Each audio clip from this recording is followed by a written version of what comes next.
biodiversity in the living organisms, the first topic that we come across is living. So we try to understand what exactly defines the living. So in junior classes you must have learned that the living organisms, they grow. So we look into the point of growth, that the living organisms, they grow. Yes, you see all the animals, the plants, they all grow in size and shape. So growth is there that occurs in all the living things. But then the growth, does it not occur in non-living things also? It does occur in non-living things also. For example, you see this is a pile of sand. You add some more sand from the top and this pile will grow. So growth you will observe in non-living things also. So growth in size, shape or in any which way, the growth occurs in the living, but it also occurs in non-living, although there is a difference. Growth in living beings, it is innate, that it comes from the inside, as well as in non-living the growth is coming from outside. But still, because of this thing that there is we cannot define growth. Can you define the growth? You cannot. We cannot define the living by the growth purely on the basis of this point. So coming to the next, we will look now into the next point, that the living things, they reproduce. All the living things, they give rise to their offsprings or the young ones. All the living things. The plants will produce plants, animals will produce animals, bacteria, virus, even all the unicellular organisms, those that you can't even see with your naked eyes, they will all multiply and give rise to their young ones or the similar kind.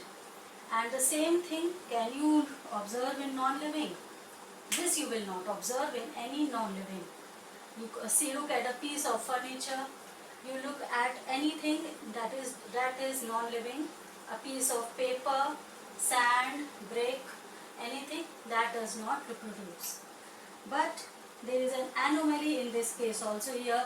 What about the infertility cases? Infertility cases, those people who cannot reproduce, are they not living? They are of course living. So reproduction also cannot be a defining feature of living.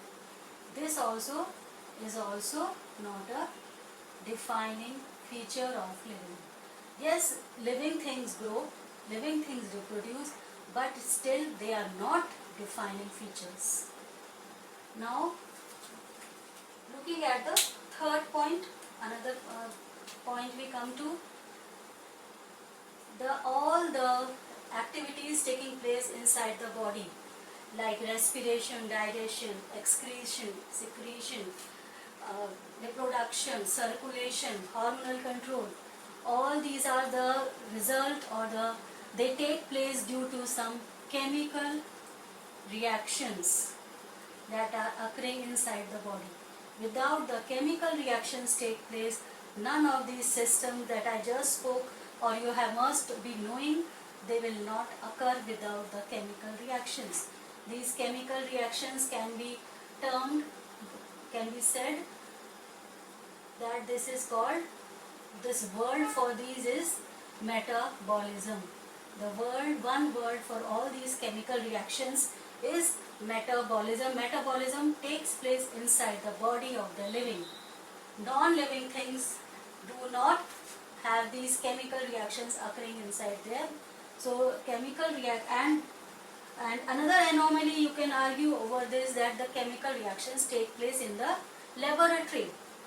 in the laboratory conditions, in the what happens in test tube babies, or in vitro fertilizations. So all the laboratory reactions, the lab reactions, they are a part of the living reactions only. They are all a part of living reactions. So this metabolism, we can say metabolism is a defining feature of living. So we have arrived at one defining feature of living. Yes, metabolism. Now looking into another one, what we see, all the living things, they are all aware of their surroundings. They are conscious of what is happening around them. They respond to stimuli. They respond to all the heat, cold, pain, anger, or any condition, any change in conditions around them. They will respond. The living things, they respond. So they have some consciousness in them.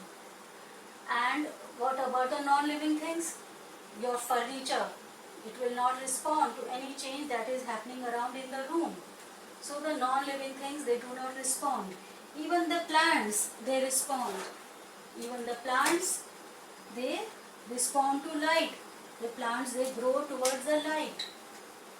The plants, they show photoperiodism. They show geotropism. The plants also, they respond to the stimuli.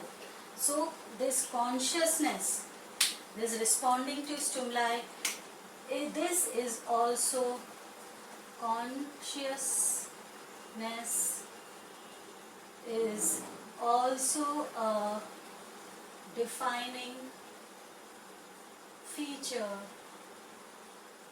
of living. Consciousness is a defining feature of living. Now in this case also you can argue another point of comatose people, the people who are in a coma. The people who are in a coma, though they will not respond to any stimuli of feelings around them, that they are not able to respond to any pain, anger, hurt, any such feelings or change even in weather conditions, but are they not responding to the medical treatment that is keeping them alive? They are responding to the medical treatment. They are responding to all the medicines. So the comatose people also, you cannot say that they are not responding to stimuli. They are very much alive and responding. So consciousness is a defining feature of the living. So in the next lesson, we will now come, after understanding what is the living, we will now look into the biodiversity and many more terms associated with it.